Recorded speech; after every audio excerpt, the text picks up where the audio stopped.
नमस्कार साथियों, स्वागत है आप सभी का एकलव्य पीसीएस में। और आज हम चर्चा करेंगे 2 मई के महत्वपूर्ण करंट अफेयर्स की। इसको हम जानेंगे, समझेंगे और इसकी महत्वपूर्ण बातों को चर्चा करेंगे। और यदि आप हमारे चैनल पर नए हैं तो चैनल को सब्सक्राइब करना ना भूलें।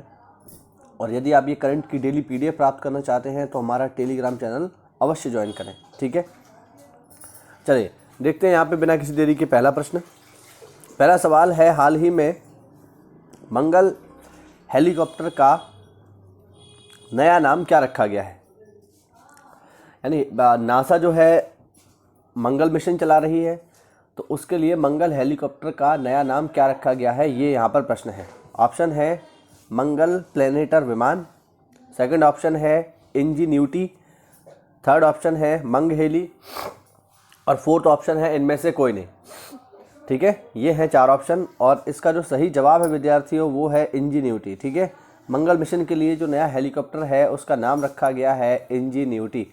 व्याख्या में इसकी देख लेते हैं तो आप देख पाएंगे, नासा के अमेरिकी अंतरिक्ष एजेंसी के पहले मंगल हेलीकॉप्टर का नाम मिल गया है। भारतीय मूल की वनीता रूपानी जो कि मात्र 17 वर्ष की हैं, इसका नाम इंजीन्यूटी रखा है। उन्होंने इसका नाम इंजीन्यूटी रखा है। इसका मतलब है किसी व्यक्ति का आविष्कारी चित्र। ठीक है, उन्होंने नासा की प्रतियोगिता नेम द रोवर में हिस्सा लेकर इस विषय पर निबंध लिखा। इसके बाद उनके द्वारा प्रस्तावित नाम को चुन लिया गया। ठीक है, तो भारतीय मूल की एक छोटी सी बच्ची है, 17 साल की, इसका नाम है वनीता रूपानी। उनके नाम सुझाए जाने पर मंगल मिशन में जो रोवर होगा उसका नाम रखा गया है इंजीन्यूटी। ध्यान रखना, ये इस तरीके के सवाल पेपर में आते हैं कि जो नया हमारा जो मंगल मिशन है उसका नाम क्या होगा। ठीक है, जो वहाँ पे रोवर काम करेगा उसका नाम क्या होगा, तो भैया उसका नाम होगा इंजीन्यूटी। ठीक है, इसको हम ध्यान रखेंगे। ठीक है, और ये एक भारतीय मूल की बच्ची के द्वारा रखा गया है, इस वजह से और भी ज़्यादा महत्वपूर्ण हो जाता है। चलिए यहाँ पे देखिए अगला प्रश्न। अगला प्रश्न है, दुनिया की सबसे आधुनिक पुलिस फोर्स का गठन कब किया गया था। दुनिया की सबसे आधुनिक पुलिस फोर्स का गठन कब किया गया था। ऑप्शन है 1844, 1845, 1846 या इनमें से कोई नहीं। और इसका जो सही जवाब है विद्यार्थियों वो है 1844। दुनिया की सबसे आधुनिक पुलिस फोर्स का गठन 1844 में किया गया था। और ये पुलिस फोर्स कहाँ की है, तो भैया ये हांगकांग की है। ठीक है ना, देख सकते हो आप लोग। सिक्योरिटी ब्यूरो ऑफ हांगकांग के तहत सबसे बड़ी अनुशासित सेवा हांगकांग पुलिस का गठन 2 मई 1844 में हुआ था। यह एशिया की पहली एजेंसी है जिसका पेशेवर अंदाज बेहद आधुनिक है। 32 अधिकारियों से शुरू होकर इस सेवा की क्षमता आज 34,000 है। पुलिस नागरिकता अनुपात में यह दुनिया में दूसरे स्थान पर आती है। ठीक है, तो दुनिया की सबसे आधुनिकतम पुलिस फोर्स जो है वो है हांगकांग पुलिस और उसका गठन हुआ था 2 मई 1844 को। ठीक है, आगे देखते हैं। संयुक्त राष्ट्र संघ में किस वर्ष के परमानेंट प्रतिनिधि नियुक्त किए गए। सैयद अकरुद्दीन अब रिटायर हो गए हैं। ठीक है, बेसिकली यहाँ पर ये पूछ रहा है कि जो संयुक्त राष्ट्र में हमारे परमानेंट प्रतिनिधि थे जिनका नाम था सैयद अकरुद्दीन, वो अब रिटायर हो गए हैं, तो किस वर्ष उनको नियुक्त किया गया था, प्रश्न ये है। तो ये जो है सैयद अकरुद्दीन, इनको 2016 में नियुक्त किया गया था, जो कि अब रिटायर हो गए हैं। ठीक है, आप देख सकते हैं संयुक्त राष्ट्र संघ में वर्ष 2016 में भारत के परमानेंट प्रतिनिधि नियुक्त किए गए सैयद अकबरुद्दीन अब रिटायर हो गए हैं। विदेश मंत्रालय के प्रवक्ता के तौर पर उन्होंने ट्विटर पर डिप्लोमेसी को नई धार दी थी। ठीक है, यहाँ पर इस तरीके से पेपर में सवाल आ जाएगा कि बताइए संयुक्त राष्ट्र संघ में भारत के परमानेंट प्रतिनिधि रहे कौन से व्यक्ति अब रिटायर हो चुके हैं, तो वो है सैयद अकबरुद्दीन। ठीक है ना, ध्यान रखिएगा, इस तरीके से पेपर में सवाल आ सकता है। अगला सवाल देखें यहाँ पर। भारतीय सिनेमा के प्रसिद्ध अभिनेता ऋषि कपूर का हाल ही में कितने वर्ष की उम्र में निधन हो गया।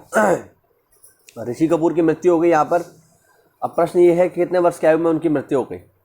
ऑप्शन है 55 वर्ष, 67 वर्ष, 74 वर्ष, 89 वर्ष और इसका सही जवाब है 67 वर्ष। ठीक है, सबको पता है दो ही दिनों में दो महत्वपूर्ण अभिनेताओं का निधन हो गया है। पहले है इरफान खान और दूसरे हैं ऋषि कपूर।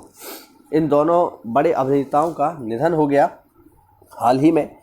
बात करें ऋषि कपूर की तो ये पिता है रणबीर कपूर के और इन्होंने कुछ महत्वपूर्ण फिल्में भारतीय सिनेमा को दी हैं, जैसे कर्ज हो गई, बॉबी हो गई और प्रेम रोग जैसी जो है मास्टरपीस जो फिल्में हैं जो भारतीय सिनेमा की शान है, वो इनके द्वारा उन फिल्मों में अभिनय किया गया है। तो इनका रिसेंटली निधन हो गया, इनको हम ध्यान रखेंगे। व्याख्या आप देख सकते हैं, भारतीय सिनेमा के प्रसिद्ध अभिनेता ऋषि कपूर का हाल ही में 67 वर्ष की उम्र में निधन हो गया। उन्हें ल्यूकेमिया यानी ब्लड कैंसर था। उनके निधन पर अमिताभ बच्चन और बॉलीवुड तथा खेलों की महान हस्तियों ने शोक व्यक्त किया। अब यहाँ पर एक वर्ड आया है ब्लड कैंसर, तो कोई मुझे कमेंट बॉक्स में बता सकता है कि ब्लड कैंसर में रक्त का कौन सा हिस्सा सबसे ज़्यादा प्रभावित होता है। जैसे ब्लड में बेसिकली 3-4 चीज़ें होती हैं, जैसे एक तो होता है आपका आरबीसी, दूसरा होता है डब्ल्यूबीसी, ठीक है, तीसरा होता है प्लाज्मा। तो आप में से कौन मुझे ये बताएगा कि जब किसी को ब्लड कैंसर होता है तो इन तीनों में से कौन सी चीज़ को इफ़ेक्ट करता है ब्लड कैंसर? आरबीसी को करता है, डब्ल्यूबीसी को करता है या प्लाज्मा को करता है? ठीक है, ये आपको कमेंट बॉक्स में मुझे बताना है कि जब किसी को ब्लड कैंसर होता है तो उसके रक्त का कौन सा हिस्सा प्रभावित होता है। चलिए बढ़ते अगले सवाल की ओर। केंद्र सरकार ने हाल ही में कितने हजार करोड़ के सेंट्रल विस्टा प्रोजेक्ट पर स्टे लगाने से सुप्रीम कोर्ट ने इनकार कर दिया है? बेसिकली बात यह है कि सेंट्रल गवर्नमेंट का एक प्रोजेक्ट है जिसका नाम है सेंट्रल विस्टा प्रोजेक्ट। ये क्या है तो आप ऐसे समझ लीजिए, नया संसद भवन बनाने का प्रोजेक्ट है। ठीक है, सेंट्रल विस्टा प्रोजेक्ट क्या है? नया संसद भवन बनाने का एक प्रोजेक्ट है जो अभी चल रहा है। अब ये जो है, ये जो प्रोजेक्ट है ये कोरोना संकट से पहले का है, या हम कह सकते हैं जब कोरोना स्टार्ट हुआ था इंडिया में उसी समय का है। तो इस पर बहुत सारे लोगों ने सुप्रीम कोर्ट में अपील डाली कि एक तो कोरोना वैसे ही चल रहा है और आप इतना सारा रुपया जो है खर्च कर रहे हो इस प्रोजेक्ट में, है ना। तकरीबन 20,000 करोड़ रुपए का प्रोजेक्ट है ये। इतना रुपया आप खर्च कर रहे हो तो इसको मत करो, है ना। इनमें सोनिया गांधी भी शामिल हैं जिन्होंने ये पत्र लिखा था कि इस प्रोजेक्ट को रोक देना चाहिए। और इस बात को लेकर के बहुत सारे लोग जो है सुप्रीम कोर्ट में भी चले गए, लेकिन सुप्रीम कोर्ट ने इस प्रोजेक्ट पर स्टे लगाने से मना कर दिया। सुप्रीम कोर्ट ने कहा ये प्रोजेक्ट पर स्टे हम नहीं लगाएंगे। अब ये है क्या, तो पूरा का पूरा जितनी भी जो आपका लुटियंस दिल्ली है उसमें जितने भी प्रशासनिक भवन है सबका जो है रेनोवेशन किया जाएगा और कुछ बिल्डिंगों को तोड़ करके नया बनाया जाएगा। जैसे उपराष्ट्रपति का जो भवन है उसको तोड़ करके नया बनाया जाएगा। संसद भवन का भी रेनोवेशन करवा के हो सकता है एक नया संसद भवन हमें देखने को मिले। ठीक है, तो ये चीज़ जो है ये सारा का सारा प्रोजेक्ट है, इसका नाम है सेंट्रल विस्टा प्रोजेक्ट। तो इस सेंट्रल विस्टा प्रोजेक्ट पर सुप्रीम कोर्ट ने रोक लगाने से मना कर दिया है और इसकी जो लागत है वो कितनी है? तकरीबन 20,000 करोड़। ध्यान रखना, पेपर में बिल्कुल पूछ सकता है सेंट्रल विस्टा प्रोजेक्ट का संबंध किससे है। तो आप देख सकते हैं यहाँ पर केंद्र सरकार के 20,000 करोड़ के सेंट्रल विस्टा प्रोजेक्ट पर स्टे लगाने से सुप्रीम कोर्ट ने इनकार कर दिया है, जिसके तहत संसद के दोनों सदनों के लिए ज़्यादा सदस्यों की क्षमता वाली इमारतें बनाई जाएंगी। तो ये था सेंट्रल विस्टा प्रोजेक्ट जो अभी चालू है ना, लेकिन सुप्रीम कोर्ट ने इस पर रोक लगाने से मना कर दिया। चलिए आगे देखें अगला सवाल, प्रश्न नंबर 6। NIP टास्क फोर्स ने अंतिम रिपोर्ट में अगले कितने वर्ष में 111 लाख करोड़ रुपए का इंफ्रास्ट्रक्चर निवेश करने की घोषणा की है? ऑप्शन है 2 साल, 3 साल, 4 साल या 5 साल। और इसका सही जवाब है 5 साल। अच्छा, NIP क्या है? NIP है नेशनल इंफ्रास्ट्रक्चर पाइपलाइन। ठीक है, NIP क्या है? National infrastructure pipeline task force ने घोषणा की है कि हम अगले 5 वर्षों में 111 लाख करोड़ रुपए का इंफ्रास्ट्रक्चर खड़ा करेंगे। ठीक है, देख सकते हैं आप लोग व्याख्या में, national infrastructure pipeline task force ने अंतिम रिपोर्ट में अगले 5 वर्ष में इंफ्रास्ट्रक्चर निवेश बढ़ाकर 111 लाख करोड़ रुपए का इंफ्रास्ट्रक्चर निवेश करने की घोषणा की है। पिछले वर्ष इस रिपोर्ट में इंफ्रास्ट्रक्चर निवेश 102 लाख करोड़ रुपए का था। तो इसको बढ़ा दिया गया है। पहले था 102 लाख करोड़, अब है 111 लाख करोड़। इंफ्रास्ट्रक्चर क्या होता है? मूलभूत सुविधाएं, ठीक है। किसी भी काम को करने के लिए जो बेसिक नीड है उनको हम बोलते हैं इंफ्रास्ट्रक्चर, ठीक है। तो इसको हम ध्यान रखेंगे। चलिए बढ़ते अगले सवाल की ओर। ये तो बहुत ही फेमस है और मैं समझता हूँ सबको इसका जवाब पता ही है। 1 मई को विश्व भर में कौन सा दिवस मनाया जाता है? तो दुनिया इसका जवाब जानती है। 1 मई को कौन सा दिवस मनाते हैं हम लोग? 1 मई को दिवस मनाया जाता है विश्व श्रमिक दिवस, ठीक है ना, या इसे हम मजदूर दिवस के नाम से भी जानते हैं। तो 1 मई को कौन सा दिवस मनाते हैं हम लोग? 1 मई को हम लोग मजदूर दिवस प्रतिवर्ष मनाते हैं। देख सकते हैं आप लोग, 1 मई को विश्व भर में विश्व श्रमिक दिवस या अंतर्राष्ट्रीय मजदूर दिवस, ध्यान रखना इंपॉर्टेंट है ये, ठीक है। चाहे आप इसे श्रमिक दिवस कह लो, चाहे अंतर्राष्ट्रीय मजदूर दिवस कह लो। तो 1 मई को विश्व भर में विश्व श्रमिक दिवस या अंतर्राष्ट्रीय मजदूर दिवस या मई दिन मनाया जाता है। इस दिवस की शुरुआत 1 मई 1886 से हुई थी, जब अमेरिका की मजदूर यूनियन के काम का समय 8 घंटे से ज़्यादा ना रखने का मांग यहाँ पर रखी गई थी, ठीक है। तो ये भी हम लोग ध्यान रखेंगे कि ये कब से शुरू हुआ है। तो मजदूर दिवस शुरू हुआ है 1 मई 1886 से, ठीक है। कहाँ से शुरू हुआ है? अमेरिका से शुरू हुआ है। क्यों शुरू हुआ है? क्योंकि इसी दिन से अमेरिका की मजदूर यूनियन ने ये घोषणा की कि हम मैक्सिमम 8 घंटे ही काम करेंगे, और तभी से पूरी दुनिया भर में 1 मई को अंतर्राष्ट्रीय मजदूर दिवस मनाया जाता है। चलिए बढ़ते अगले सवाल की ओर।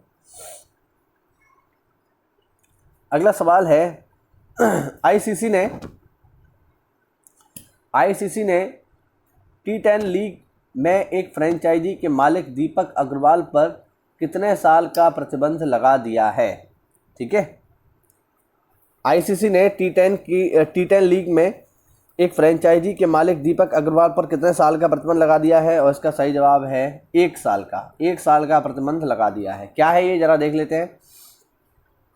तो देखिए, अंतर्राष्ट्रीय क्रिकेट परिषद, ये जो आईसीसी है इसी की बात हो रही है यहाँ पर। ये आईसीसी है, इंटरनेशनल क्रिकेट काउंसिल। आप सभी लोगों को इसके बारे में पता होगा, इतनी बड़ी चीज़ नहीं है। तो अंतर्राष्ट्रीय क्रिकेट परिषद ने T10 लीग में फ्रेंचाइजी के मालिक दीपक अग्रवाल पर भ्रष्टाचार रोधी जांच में बाधा डालने की बात स्वीकार करने के बाद 1 साल का प्रतिबंध लगा दिया है। ठीक है, वे संयुक्त अरब अमीरात में 2018 में हुई T10 लीग में एक फ्रेंचाइजी के मालिक थे। ठीक है, तो दीपक अग्रवाल पर ये प्रतिबंध लगा दिया है कि वो अगले 1 साल तक इस प्रकार का कोई भी काम नहीं कर पाएंगे जो T10 लीग से जुड़ा हुआ हो। आगे देखें, अमेरिकी सरकार ने किस कंपनी की 5 फॉरेन साइटों को ब्लैकलिस्ट कर दिया है? ये सवाल थोड़ा सा महत्वपूर्ण है, इसको हम ध्यान रखेंगे क्योंकि ये कंपनी अमेरिका की ही है। ठीक है, तो अमेरिकी सरकार ने किस कंपनी की 5 फॉरेन साइट्स को ब्लैकलिस्ट कर दिया है? ऑप्शन है वॉलमार्ट, अमेज़न, अलीबाबा या फेसबुक। और इसका सही जवाब है विद्यार्थियों अमेज़न। अमेज़न की 5 फॉरेन साइटों को ब्लैकलिस्ट कर दिया है अमेरिकी सरकार ने। क्यों किया, जरा देखेंगे।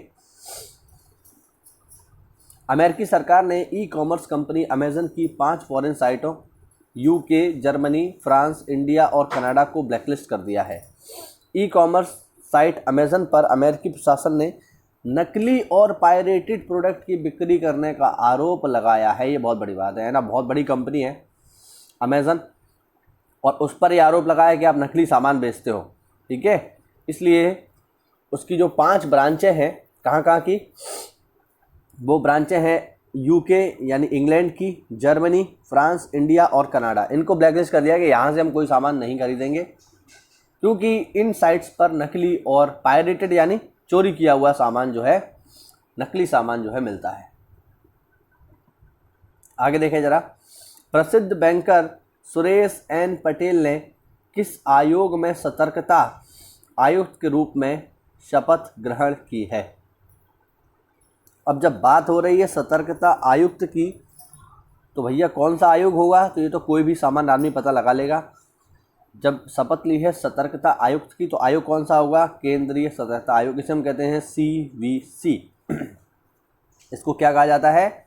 CVC यानी सेंट्रल विजिलेंस कमीशन। ठीक है, तो प्रसिद्ध बैंकर सुरेश एन पटेल ने CVC में सतर्कता आयुक्त की शपथ ली है। केंद्रीय सतर्कता आयोग में सतर्कता आयुक्त ये बने हैं। आप देख पाएंगे प्रसिद्ध बैंकर सुरेश एन पटेल ने हाल ही में केंद्रीय सतर्कता आयोग में सतर्कता आयुक्त के रूप में शपथ ग्रहण की। इस समारोह में सतर्कता आयुक्त शरद कुमार तथा आयोग के सचिव तथा अन्य वरिष्ठ अधिकारी उपस्थित थे। फिलहाल पॉइंट केवल इतना है कि सुरेश एन पटेल जो है सतर्कता आयुक्त बन गए हैं। ठीक है, तो ये थे विद्यार्थियों 10 महत्वपूर्ण करंट अफेयर। उम्मीद करते हैं आपको समझ में आए होंगे, और यदि कोई भी पॉइंट आपको क्लियर नहीं है तो कमेंट बॉक्स में आप बेझिझक पूछ सकते हैं, उसकी संपूर्ण व्याख्या की जाएगी। ठीक है, और जैसा कि मैंने बताया, चैनल पर नए हैं तो उसे सब्सक्राइब करें, और PDF प्राप्त करने के लिए हमारा टेलीग्राम चैनल ज्वाइन करना ना भूलें। ठीक है विद्यार्थियों, चलिए आज के लिए इतना ही रखते हैं। Stay home, stay safe. जय हिंद, जय भारत।